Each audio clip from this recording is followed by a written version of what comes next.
YouTube, aujourd'hui on se retrouve pour parler de quelque chose qui est assez important. Nous allons essayer de déterminer le type de chiot que vous souhaitez avoir à votre maison. Donc qu'est-ce que c'est le type de chiot? C'est tout simplement le rôle que vous allez donner à votre chiot dans la maison. Je vous explique tout ça en détail par la suite, ne vous inquiétez pas. Je tiens juste à préciser que si vous connaissez vraiment votre chiot, c'est une grosse partie des problèmes qui sont enlevés. Et si vous le connaissez parfaitement, c'est vos problèmes que vous allez pouvoir corriger. Le premier type de chien ou de chiot qui existe, c'est l'allergique à l'eau. Alors, vous l'aurez compris dans le mot, c'est tout simplement le chien ou le chiot qui a du mal à s'attacher aux personnes, qui est fort en retrait, voire qui va fuir l'homme.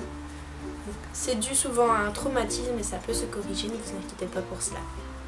Pour identifier ce type de chiot, ils sont solitaires, ils n'aiment pas forcément la compagnie, ils vont fuir votre regard, ils vont vous fuir dans la maison, ils vont chercher vraiment leur marque un petit peu partout pendant très longtemps avant de s'habituer. C'est des chiots qui ont beaucoup de mal à s'habituer et à évoluer dans la vie de tous les jours puisqu'ils doivent être forcément énormément entourés. Le deuxième type de chien, c'est tout simplement le chien ou le chiot enfant. Alors, le chien, le chiot enfant, c'est tout simplement le chien qu'on va considérer comme un enfant. On va lui offrir beaucoup de choses, des cadeaux comme si c'était un enfant. On va l'éduquer à la manière d'un enfant, c'est-à-dire qu'on va lui prêter des émotions humaines, donc la tristesse, la peur, la colère, la vengeance, toutes des émotions qui ne sont pas forcément associées au chiot. Et en général, ce sont des chiots qui sont pourri gâtés et qui font ce qu'ils veulent. Pour reconnaître le type de chiot enfant, il faut d'abord vous regarder vous. Qu'est-ce que vous faites pour votre chiot? Est-ce que votre chiot vous monte à la tête? Donc, est-ce que votre chiot va tout simplement faire ce qu'il veut, ne pas vous écouter, avoir la belle vie? Donc, s'il demande à aller promener, est-ce qu'il va promener? S'il demande un bonbon, est-ce qu'il a un bonbon? Ça, c'est un enfant, c'est un type d'enfant, c'est un peu l'enfant capricieux.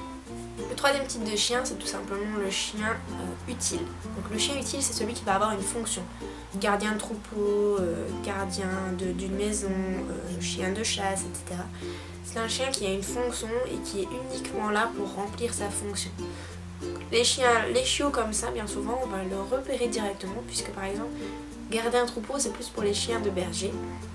Et ces chiens-là le font naturellement, même tout petits, ils vont avoir l'instinct de se mettre devant vous et vous empêcher soit d'avancer ou vous regrouper si vous êtes un gros groupe. C'est comme ça qu'on détermine un chien utile. Le quatrième type de chien, c'est tout simplement le valorisateur. Alors, le valorisateur, je déteste ce type de chien. C'est le chien un petit peu à la Paris Hilton, donc c'est celui qu'on prend juste pour se mettre en valeur, juste parce qu'il est beau, parce qu'il a un attrait. Il n'est pas là pour être de la compagnie, il va souvent être pourri gâté un petit peu comme les autres chiens, du début au deuxième type. Un peu comme les chiens enfants tout simplement. C'est un chien qui va être promené dans son sac, qui va être assisté toute sa vie et il sera libre de faire ce qu'il veut.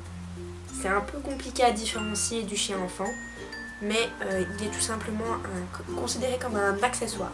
Voilà, je pouvais le dire comme ça, un accessoire. Le cinquième type de chien, c'est l'occupation. Alors le chien occupation, c'est tout simplement le chien que l'on prend pour s'occuper quand on rentre à la maison. Donc souvent ce chien-là est livré à lui-même, donc il doit se démerder la journée, mais quand vous rentrez du travail, il doit absolument être là pour vous faire un câlin, etc. Il est livré à lui-même, il ne s'éduque pas, il est juste là pour vous occuper, pour vous jouer. C'est ce qui fait en sorte que souvent il a des problèmes de comportement, il est exclusif à vous, et donc il va vite exclure toutes les personnes étrangères, ou il va tout simplement grogner sur les étrangers. Ce n'est pas automatique, mais c'est ce genre de chien qui n'a pas d'éducation, il est juste là pour être là, quoi. Il est là pour faire joli et pour vous occuper quand vous rentrez parce que vous vous sentez seul, tout simplement. Le sixième type de chien, c'est le compensateur. Alors le compensateur, c'est celui qui a été acheté pour remplacer un autre chien ou pour remplacer un être cher qui est parti trop tôt. Ces personnes qui font un chien compensateur, c'est tout simplement les gens qui ne se rendent pas compte. Le chien, il ressent, même s'il n'a pas connu la personne, même s'il n'a pas connu le chien, il va ressentir cette perte d'un être cher, comme si c'était quelqu'un qu'il connaissait, et il va vraiment en souffrir, en silence, mais il va en souffrir.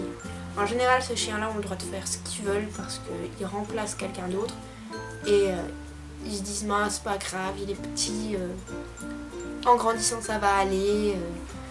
Bobby faisait pareil, Bobby faisait pareil, mais c'était déjà un problème. Donc voilà, si Bobby fait pareil et que Bobby 2 fait la même chose, il va y avoir un problème. Donc ces chiots-là qui sont des compensateurs ont souvent, mais très souvent des problèmes d'éducation venant du maître. Donc, en général, il faut vraiment agir parce que ces chiens-là vont être des chiens soit à bobonne, soit des chiens que j'appelle problématiques du comportement.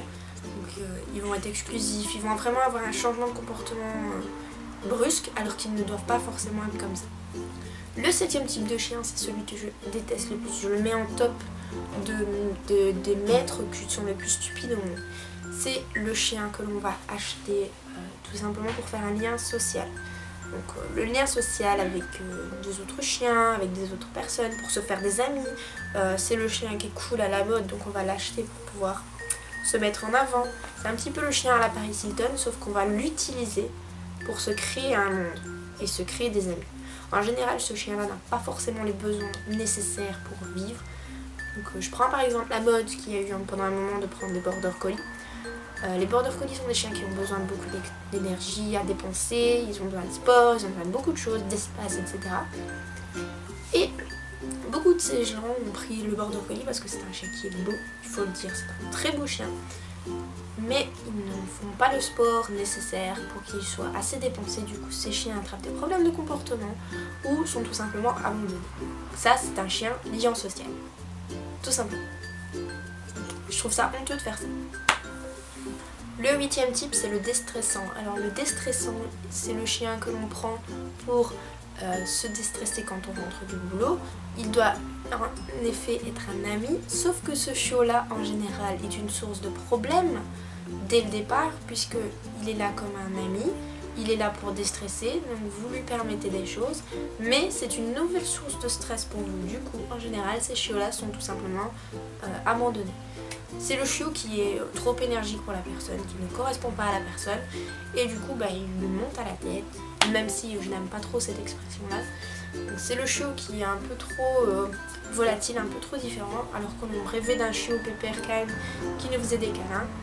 Donc, ces chiots-là sont souvent abandonnés, et moi je trouve ça franchement fort de prendre un chien juste parce que voilà, on a besoin d'un chien pour être déstressé le soir. C'est incroyable. Le 9e et avant-dernier, c'est tout simplement le chiot au miroir. Alors celui-là, c'est la perfection, c'est ce que tout le monde doit atteindre. C'est tout simplement le chiot est considéré comme votre égal dans l'endroit où vous êtes. Donc il n'a pas forcément besoin de monter dans le fauteuil, etc. Mais vous faites tout pour qu'il soit parfait, pour qu'il soit équilibré, pour qu'il écoute. Vous êtes là pour lui, vous l'éduquez, vous faites des sorties, vous faites tout pour lui. Donc c'est le chiot miroir. C'est le chiot, vous souhaitez qu'il soit un petit peu comme vous, même si vous ne lui reportez pas les émotions des humains. Et moi je pense que c'est ce que j'essaye d'avoir avec Mio. Donc qu'on soit égal, même si c'est un peu compliqué parfois. Un chien a toujours un moment où il est un peu en dessous, il n'a pas forcément envie. Mais c'est le but que tout maître doit avoir, c'est d'avoir le miroir avec son chien. Moi j'espère pouvoir y atteindre un jour, même si je pense que j'y suis déjà un petit peu, mais je ne m'en rends pas, donc essayez tous d'être un chien et un chiot miroir. Le dernier c'est le chien sécurisant, donc c'est un chien qui va être exclusivement là pour garder. Il n'aura aucun rôle, donc il va garder la maison, le jardin, un grange ou n'importe quoi, il va garder et il n'aura pas forcément câlin, etc. Il sera uniquement là pour jouer son rôle, garder. C'est à différencier du chien utile.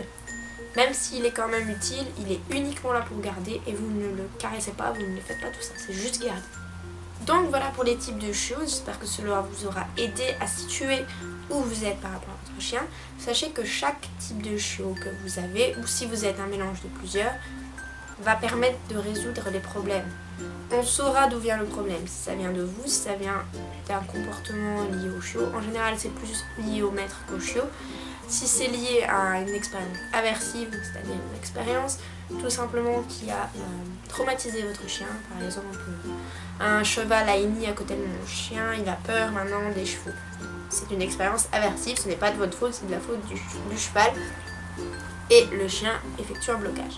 Par rapport à tout ça, par rapport au type du chiot, on va pouvoir établir ce qu'on appelle ce que moi j'appelle une grille de résolution.